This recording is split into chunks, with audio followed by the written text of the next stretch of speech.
And let me just say this, and I'm going to have more to say about this, more to write about this at PFT. It kind of got lost in the shuffle last night because we were focused on the picks. You saw that image there of Joe Burrow with his parents and no one else around. There were a lot of images last night that troubled me as it relates to the stay-at-home guidelines, the social distancing guidelines. There were a lot of agents who traveled from their homes to the homes of their clients in other states. A lot of them did it. A lot of them. And you're violating stay-at-home orders. You're ignoring social distancing guidelines. And I'm stunned that so many did it. I'm stunned that so many made their way into the TV shots. And I'm stunned that the NFLPA hasn't said anything about it. And I hope the union does, because the union regulates the agents.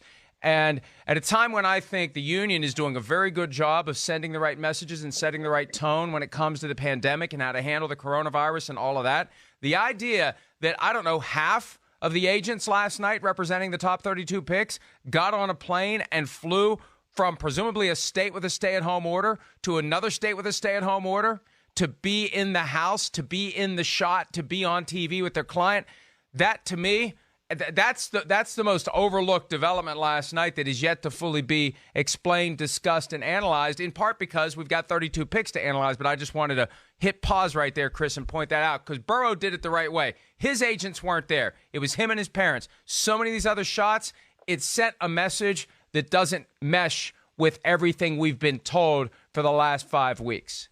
Yeah, well, no. I mean, Mike, I thought about you a number of times. You're right. We saw a lot of draft picks breaking the social distancing rules. We definitely did.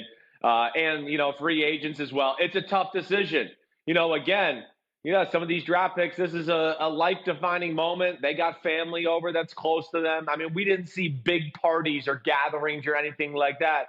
But certainly pushing the limits. I know there was a few that you go, yes. There were some. There was a lot of people in the house, a lot more than the 6 that the NFL told them could be present in the shot. Well, this is why I'm hopeful that, I just don't think players care. I don't. Again, I told you what I thought. If I was a 26-year NFL football player, I'd be like, screw COVID-19, let's play football. And I'm not saying that's right. I'm just telling you that's the mentality of a young kid who loves football, and it's part of the renegade football mentality. That's just the way most of us are wired. But regardless, I'm with you. It just sets a bad example. It's going to embolden people to maybe have a small draft party tonight while they're watching Friday night, because they're going to go, look, there was 15 people in that house. There was 12 people in that house. Why can't I have a few buddies over and watch the draft tonight? And let me just say one last thing before we move on. I understand that there are players who are going to feel like they're invincible, they're immune, they're fine.